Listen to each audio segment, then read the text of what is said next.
It is. Anyway, yes, we made it to the weekend, hopefully without bits of our skin becoming blackened and dropping off.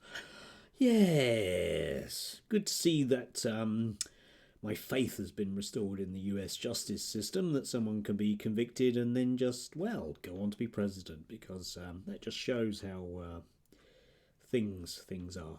Yes, anyway, a couple of utterly ridiculous things from the media for you today. One of them from abroad, oddly enough, but just keeping it reasonably local or local-ish. Had to laugh at this yesterday, okay? There was Isabel Oakeshott and chatting to Kev O'Sullivan. And one of those brilliant discussions, link down below so you can watch it for yourself. One of those brilliant discussions where you realise earnestly that because of their ideological positions and the way that they have to grift things, can't actually have a knowledgeable or sensible discussion about anything at all. So there was David Lammy had suggested that there will be increased European cooperation, something we haven't had because of Brexit, which both of these two have undoubtedly well supported, and that effectively he was going to crack down on people smugglers' bank accounts, again with European cooperation, key part of that. But you had Isabel, bless her, and chatting to Kev, and both of them managed to poo-poo the idea for equally spurious reasons. With Kev, it was that he saw it was a gross attack on people's civil liberties, because imagine, right, if they investigated people that weren't people smugglers and froze their bank accounts whilst they were being investigated or something. But anybody with a cursory knowledge of the British banking system will understand that if you have quite large sums of money moving through your account, they will be flagged up by the bank's automatic systems as potentially money laundering. And neither of them seem to really have any understanding of money laundering, which is odd because they will often sort of bang on about, oh, isn't it dreadful, all those barbers on the high street and all those nail bars on the high street, isn't it dreadful, the free car wash is dreadful, we know what they're doing. And Isabel actually said, and you can have check this, is, does he really imagine that these people have nice little bank accounts? Well, yes, Isabel, they do. That's how they launder money. That's what money laundering is. And perhaps, if you think historically back to people like Al Capone, they were done on tax evasion. Why? Because that way you can see the money going backwards and forwards. And I was thinking, well, okay, you might want to highlight that they might have a nice little HSBC account, for example. Okay, but I recall 10 years odd ago that HSBC were fined an enormous amount in the US because they were very, very, very much turning a blind eye to drug cartel money being laundered through them. So yes, for both of you, why don't you just, find out things before you say them?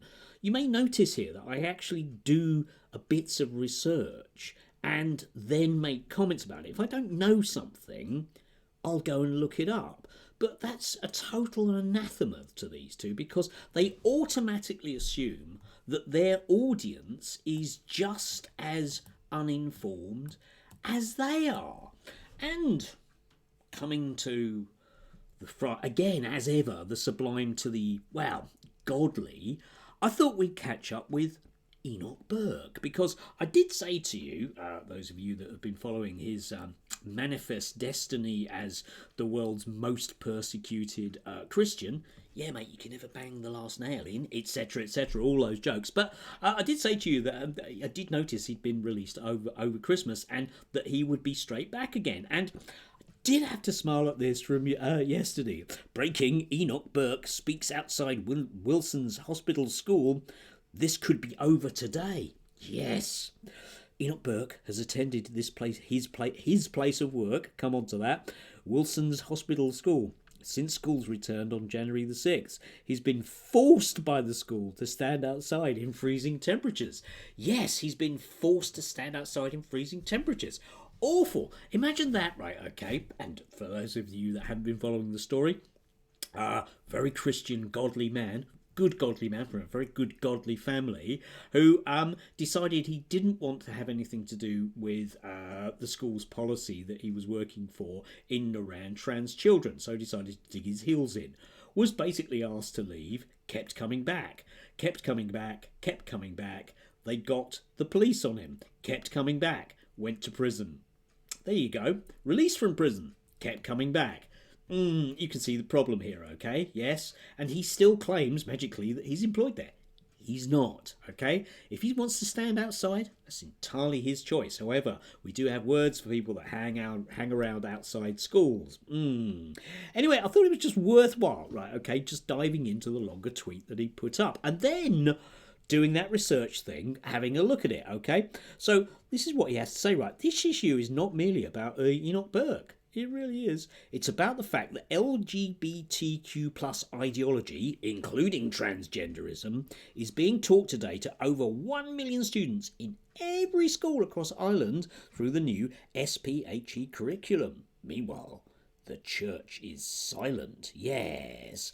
And he goes on to complain about the multitude of sexual deviance. The entire gamut, apparently, of sexual deviancy is being taught in Ireland schools, which piqued my interest because I thought to myself, wow, that sounds brilliant. I'm going to have some of that action. So I thought today, in honour of Edmund standing outside in the cold, bless him, why on earth don't they let him in? Just because he's predatory and a danger to children and won't listen to reason. Is that any reason to bar somebody from a school?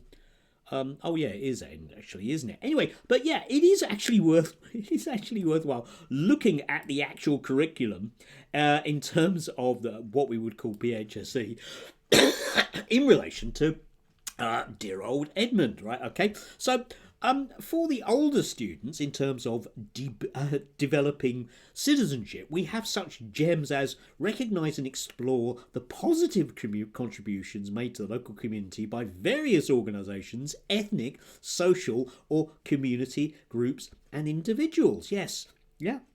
Or indeed, explore how inequality might exist in the local community and suggest ways in which this might be addressed. Yes, those kind of things. You know, that idea of working with people rather than seeing them as a problem. Practice ways of working together and developing a sense of belonging, which I would have thought a good Christian man, especially from his good Christian family with their good Christian church, would actually do. But that seemed to be a complete anathema to Enoch. I can't really think why, because as a Christian you would have thought he'd be really into that kind of thing. But the unit is, again, I'll link down below, you can look at this for yourself, relating to others. So begin to appreciate the importance of maintaining a personal stance while also respecting the beliefs, values and opinions of others.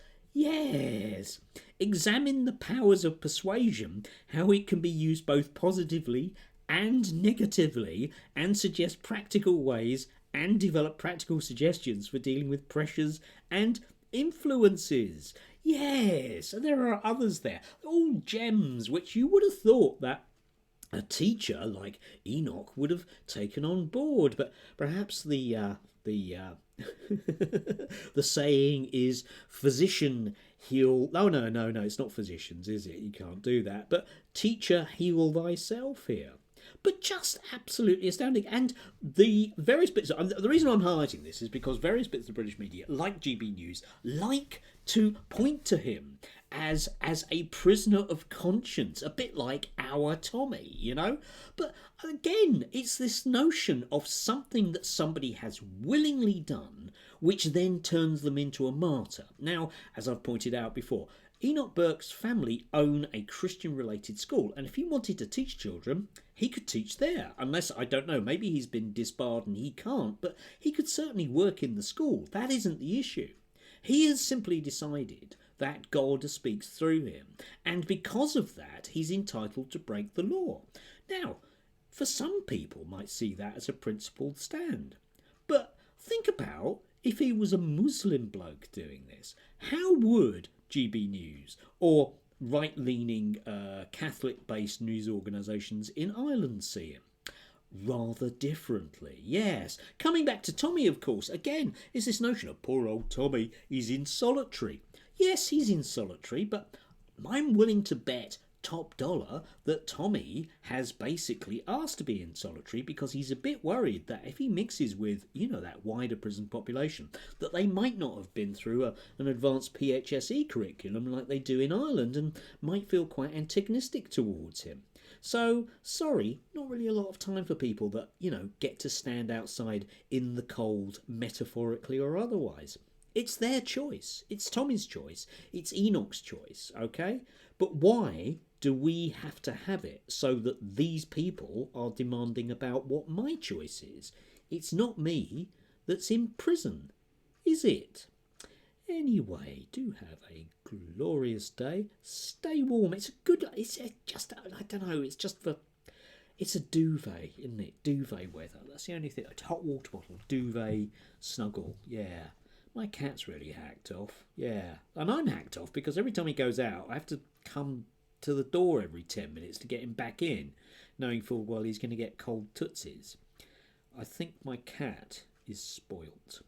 Anyway, do have a glorious weekend. Please do. And don't forget to go to church because otherwise Enoch will be cross. All right.